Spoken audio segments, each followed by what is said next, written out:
Single पेजचा panel आहे हा 3 HP चा. तर ह्यामधला आपण कॉन्ट्रॅक्टर काढलाय 25 एम्परचा कॉन्ट्रॅक्टर आहे. आता मला आतमध्ये दाखवतो वायरिंगमध्ये.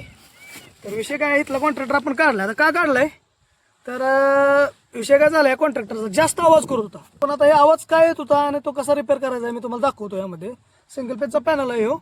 तर यामध्ये आपण कॉन्ट्रॅक्टर काढून घेतलाय. तुम्हाला सांगतो आता कसं आपण हे रिपेअर करणार आहे. कॉन्ट्रॅक्टरची आपण ही 4 नट मागली काढून घेतली त्याची.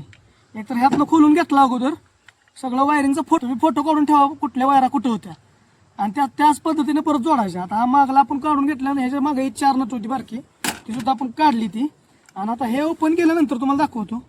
हे ओपन केल्यानंतर असे कॉईल आहे ह्यामध्ये. हे बघा, हे आता हे बघा गंज चढलाय आणि ह्या गंज चढल्यामुळंच हे आपला आवाज करते जास्त. लक्षात आलं का? तर आपल्याला आता हे गंज पूर्ण काढून घ्यायचं आहे. हे जे बघा दिसतंय तुम्हाला, हे पूर्णपणे आपल्याला घासून घ्यायचं आहे. आणि हे घासल्यानंतर हे आपला जो प्रॉब्लेम होता आवाज करायचा तो पूर्णपणे मिटणार आहे. तर हे अशा प्रकारे तुम्ही तुमचं जर एखादा स्टार्टर मधला आवाज करत असेल किंवा सिंगल पेजच्या मोटर मधला जे कॉन्ट्रॅक्टर असतात त्याचा जर आवाज करत असेल तर ह्या पद्धतीने तुम्ही खोलून हे करू शकताय. सगळ्यात अगोदर पॅनल ऑन द स्पॉट पेटीत खोलणार असेल तर सगळ्या फ्यूजचा काढा, सप्लाय बंद करा. मित्रांनो पूर्णपणे खोलले आपण बघा. आता हे का कॉन्ट्रॅक्टर पूर्णपणे खोललाय. आता हे घासून घेणार आहे आपण पॉलिश पेपरच्या साह्यानं. होतं तसं परत जोडणार आहे.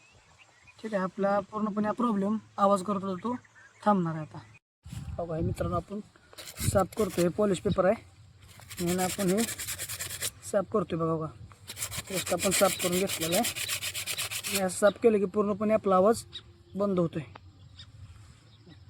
हे बघा मित्रांनो, आता हे आपण जोडून घेतलंय सगळं. पॅनल होतं तसं जोडून घेतलंय. कॉन्ट्रॅक्टर व्यवस्थित जोडला, त्याचं वायरिंग केलं, कनेक्शन करून घेतलं ते नटल मोटरची वायर. ठीक आहे, सगळं व्यवस्थित करून घेतलंय. आता जो आवाज होता पूर्णपणे बंद झालाय का आपण बघूया. स्टार्ट करून एकदा मोटर तुम्हाला मी दाखवतो आवाज कसा पूर्णपणे बंद झाला. हे फेज आहे आपली, ते आपण घालतोय त्यामध्ये. आणि हे बघा टायमिंग लागले. आता हे बघा मित्रांनो, आता मोटर चालू होत्या. बघा मित्रांनो, आता पूर्णपणे आवाज बंद झालाय. आता जरा पुढून दाखवा. हे बघा पूर्णपणे आवाज जे आपण येत होता पहिला आवाज तो पूर्णपणे बंद झालाय. व्यवस्थित आपली मोटर चालू झाल्या, पाणी सुद्धा व्यवस्थित गेले. अशा प्रकारे तुम्ही कॉन्ट्रॅक्टर साफ करून त्याचा आवाज बंद करू शकता. लय जर आवाज येत असेल तर ते मी सांगितलेल्या व्हिडिओ प्रमाणे केलं तर नक्कीच तुमचं काम होईल. धन्यवाद मित्रांनो.